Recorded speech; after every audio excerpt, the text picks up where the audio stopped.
Olá, juniores, tudo bem com vocês? Vamos fechar os nossos olhos para orar, para a gente começar mais uma aula, tá bom? Fechem os olhos. Senhor Deus e Pai, mais uma vez na Tua presença, queremos te agradecer, Senhor, pelo Teu cuidado e pelo Teu amor para conosco, ó Pai. Nós pedimos que venha ser com cada junior, cada irmão da Tua igreja, Senhor, com a família do pastor, com cada irmão, Senhor, que compõe a nossa igreja, que o Senhor esteja cuidando deles, aumentando a sua fé a cada dia, sendo com eles nas suas dificuldades, nas suas angústias, nas suas tristezas, Pai. Cuida de nós, nos dá um bom estudo na Tua presença. Essas são as bênçãos que nós te pedimos e agradecemos, com perdão dos nossos pecados, em nome de Jesus. Amém. Muito bem, a gente vai estudar hoje o estudo 9 da revista, tá bom? Que tá lá na página 24, ajudando o necessitado, que está baseado no Salmo 82. Ele diz assim, olha, o Salmo. Eu vou ler na minha versão da Bíblia na linguagem de hoje. Deus, o juiz de todos. Deus toma o seu lugar na reunião dos deuses e no meio deles dá a sua sentença. Vocês precisam parar de julgar injustamente e de estar do lado dos maus. Defendam os direitos dos pobres e dos órfãos. Sejam justos com os aflitos e os necessitados. Socorram os humildes e os pobres e os salvem do poder dos maus. Vocês são ignorantes, não entendem nada, vocês vivem na escuridão. As bases da lei e da ordem na terra estão abaladas. Eu disse, vocês são deuses. Todos vocês são filhos do Deus Altíssimo. Porém morrerão como os homens comuns morrem. A vida de vocês acabará como a de qualquer príncipe. Venha, ó Deus, e governa o mundo, pois todas as nações são tuas. Então esse salmo vai falar sobre cuidado com o necessitado. Era uma preocupação de Deus muito tempo atrás, né? A gente vai ler lá em Crônicas um texto muito interessante, tá? Que mostra o cuidado de Deus com as pessoas. Mesmo lá atrás. Olha só, é 1 Crônicas 16,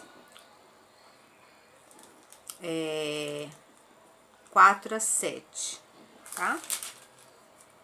16. Na verdade é 19, tá? Eu acho que ele errou aqui. Porque na leitura diária é isso mesmo. Ele colocou na revista de vocês 16, mas é 19. 19, eu vou ler o 9 e o 10, tá bom? Quando fizerem a colheita do trigo, não colham as espigas dos pés que ficam à beira do campo, nem voltem atrás para pegar as espigas que não tiverem sido colhidas. O 10. E não façam uma segunda colheita nas plantações de uvas para colher os cachos que ficaram. Nem voltem atrás para catar os cachos que tiverem caído no chão. Deixem isso para os pobres e para os estrangeiros. Eu sou o Senhor, o Deus de vocês. Então está mostrando aqui que existia uma lei da colheita, que aliás, não sei se vocês lembram da história de Ruth. Ruth se beneficiou com essa lei da colheita, né? Que era assim, quando você estivesse fazendo a colheita das coisas que estivessem maduras, né? Aqui ele está falando de espigas, de tudo que fosse colhido, que tivesse no tempo de colher, você tinha que pegar e o que ficasse para trás no pé e o que caísse na beira do caminho era para ser deixado lá, não era para pegar essas coisas que caíam, né? Era para deixar ali porque aquilo serviria de comida para quem não tivesse um trabalho, para as viúvas, para as pessoas muito pobres que não tivessem como se manter e também para os estrangeiros, né? Sempre teve estrangeiros no meio do povo e Deus é tão bom, o amor dele é tão grande que se estende até aos estrangeiros que estavam no meio do povo e as pessoas que não tinham o que comer, né? Ruth, foi o caso de Ruth e Noemi, elas não tinham nenhum homem para trabalhar por elas, elas não tinham nenhum homem para ser responsável por elas.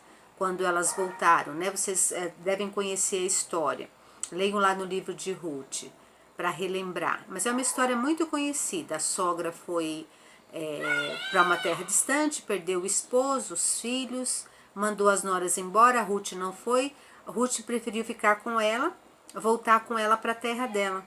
E quando voltaram, né, por isso que Noemi quis voltar, porque ela sabia que na sua terra ela teria proteção, ela seria protegida, porque Deus cuidava das viúvas, dos órfãos, dos estrangeiros, mandando essa lei da colheita, né? Ele tinha ensinado essa lei. Então, vocês entenderam, né? Tudo que fosse colhido, caiu do cesto, estava catando, caiu um cacho de uva bom no chão. Não era para recolher, era para você só pegar o que tivesse no cesto que você tinha colhido, o que caísse era para ficar lá, porque atrás deles vinha o pessoal que não tinha como se manter. É como se fosse aquele pessoal, vocês já viram umas pessoas que vão no fim da feira? Que a gente vai fazer feira e aí quando eles estão desmontando as barracas, cai um monte de fruta, de verdura que eles jogam, que eles falam, acham que não está muito bom, né? E deixam lá caído na guia da rua, quando eles estão desmontando as barracas. Nessa hora é que vão aquelas pessoas que não têm dinheiro para comprar. Como elas não têm dinheiro para comprar, elas catam o que é jogado ali, é a mesma coisa, é o mesmo sistema, tá?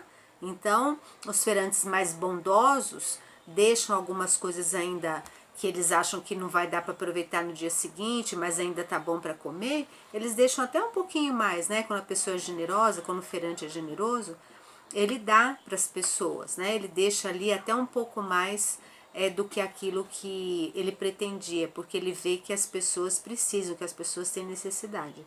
Então vejam como Deus é perfeito. Ele elaborou um plano de cuidado até com as pessoas que não tinham como se manter. Então ninguém passava fome, né, lá no povo de Israel, porque havia lei para tudo, lei para o estrangeiro, como deveria tratar o estrangeiro. A gente tem aí agora a questão dos exilados, né?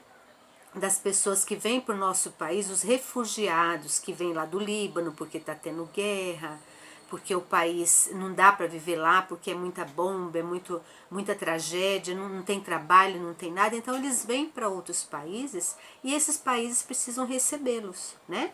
E pela lei de Deus isso já existia lá em Israel. Quando o estrangeiro se refugiasse do seu território, ele tinha que ser muito bem tratado, tá bom? Então esse Salmo 82 está falando sobre o julgamento, né? Quando fosse levado uma causa para julgar, existiam juízes no tempo do rei Davi, né? Então ele tinha aqui Asaf, que era o líder dos músicos, escolhido pelo rei Davi, como está lá em 1 Crônicas 16, 4 a 7. A 1 Crônica 16, 4 a 7 é a escolha de Asaf, tá? Como líder dos músicos. E tem lá os nomes dos outros que foram escolhidos também. O que eu li aqui, 1 Crônicas 19, fala do cuidado com os pobres, tá bom? O Salmo fala sobre a ação dos juízes, aquelas pessoas separadas para julgar as ações das outras. Então tinha um problema lá, uma pessoa passava a perna na outra, brigava, uma dava um soco na outra, e aí levavam o caso para ser julgado por um juiz. E Deus está orientando aqui no Salmo 82 que esse juiz tinha que ser o quê? Justo. Deus não é justo? A gente não acabou de ler que Deus deu leis até para cuidar dos estrangeiros? Que Deus cuidava dos pobres, que Deus se compadecia com os necessitados? Então aqui no Salmo 82 ele está reforçando isso, ele está dizendo que as pessoas precisam ser justas, né? Nós temos aí 3 poderes, o poder executivo, legislativo e judiciário aqui no nosso país, né? O executivo é o presidente e os ministros, que eles governam o país. O legislativo elabora as leis e o poder judiciário são os juízes e desembargadores que fazem as leis, que faz com que a lei seja aplicada, né? Eles julgam para garantir os direitos de todos os cidadãos brasileiros. Então, para julgar, ele tem que ser o quê? Justo, né? Não pode receber propina. Tia, o que é propina? É um dinheirinho por fora, né? Que costuma aparecer quando os mais ricos fazem alguma coisa errada. Normalmente eles oferecem uma propina, oferecem um dinheirinho, tentam comprar o juiz, né? Me livra dessa que eu dou um dinheirinho mais para você. Isso não existia lá em Israel, né? Isso não existe na lei de Deus. Quem errou tem que pagar, tá bom? Isso é justiça, isso é exercer a justiça. E defender o pobre, porque o pobre não tem dinheiro, né, para se defender. Ele não tem poder de voz. Então o juiz tem que ser justo e proteger o pobre da ação desses homens maus que querem comprar tudo porque tem dinheiro, tá bom? Deus é o verdadeiro juiz. É Ele quem julga as nossas atitudes. Entretanto, se uma pessoa é responsável por essa função, Deus espera que ela seja justa com todos, principalmente com os pobres e os necessitados. Deus fica triste quando o juiz recebe presentes ou dinheiro de alguém para prejudicar outra pessoa com o seu julgamento, porque geralmente os pobres são os mais prejudicados, porque não tem dinheiro, né? Leia os versículos 3 e 4 do Salmo 82 e copie-os, né? Então ficou assim: defendam o direito dos pobres e dos órfãos, sejam justos com os pobres e necessitados, socorram os humildes e os pobres do poder dos maus. Com base nesses dois versículos lidos, quais são as ordens dadas por Deus para aqueles que têm a função de julgar? Obviamente, né? Qual é a função dos que julgam? Ser justos, como Deus é justo, né? Lá em Brasília tem a estátua da justiça, né? Que simboliza a justiça, na Praça dos Três Poderes ali. Tem uma estátua que ela tá de olhos vendados. O que isso quer dizer? Que a justiça é cega, ela não enxerga, ela não pende nem para um lado nem para o outro, ela segue a lei, ela faz justiça, né? Ela é justa. Então é isso que Deus espera, né? Que a gente não favoreça o outro porque ele deu um presente, porque ele deu dinheiro, tá bom? Ser justo como Deus é justo. Não devem se deixar subornar pelos ricos, tá? Eu coloquei aqui. Não devemos nos esquecer que um dia vamos nos encontrar com Deus e prestaremos conta a eles das nossas ações. Ele julgará as atitudes de cada pessoa. Então Deus virá como juiz. Quando ele voltar agora, ele vai voltar para julgar cada ação, cada gesto que a gente faz. Então é bom a gente pensar, né? Sempre que a gente lidar com o outro, sempre que a gente tiver que favorecer alguém e vier aquela vontade da gente não fazer, a gente tem que pensar que a gente serve a um Deus justo, que pratica a justiça, que é justo todo o tempo, né? Deus, em nenhum momento ele é injusto. Ele é justo em todos os momentos e ele voltará como juiz. É importante a gente prestar atenção nisso, tá bom? Então, esse foi o Salmo 82. É um salmo curtinho, mas ensina muita coisa pra gente, né? Olha só que bacana, né? Eu gostei de ler lá em Crônicas que existia esse cuidado com as pessoas pobres. Que maravilha, né? Se a nossa sociedade fosse assim. Se o político que ganhasse agora nas eleições, amanhã tem eleição, né? Se ele realmente se compadecesse do mais humilde, se ele procurasse dar uma vida melhor para as pessoas, por amor a Deus, né? Está faltando Deus no coração dos políticos, está faltando Deus na nossa política, está faltando Deus no nosso país. Porque se Deus for o centro, né?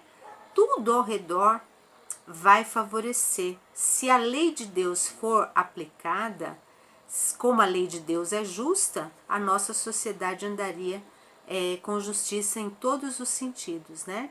Seja referente ao estudo, seja referente à saúde, todas as esferas da sociedade.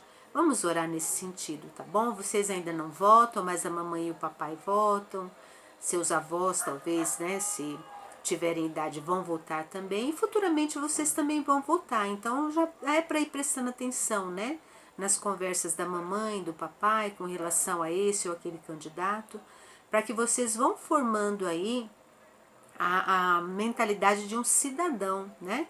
Primeiro do céu, claro, que a gente é cidadão do céu, a gente tá aqui só de passagem, o crente em Cristo, ele é um cidadão do céu, né? A nossa pátria, o lugar que a gente almeja morar, é um dia viver com Cristo eternamente, né? Essa é a promessa que a gente tem, a gente sabe que Deus cumpre todas as suas promessas. Mas enquanto isso não acontece, nós somos cidadãos daqui. E como cristãos a gente tem que praticar essa justiça de Deus, que a gente aprende de Deus, tá bom? Essa foi a aula de hoje, espero que vocês fiquem bem. Amanhã, aula presencial, eu tô gravando hoje sábado, tá? Amanhã cedo espero vocês, para que vocês possam assistir a aula presencial. E quem não puder vir, tô com saudade, tá bom? Fiquem com Deus. Tenho orado por todos vocês e orem por mim também, por mim e por minha família, tá bom? Um grande abraço, tchau para vocês. Tchau!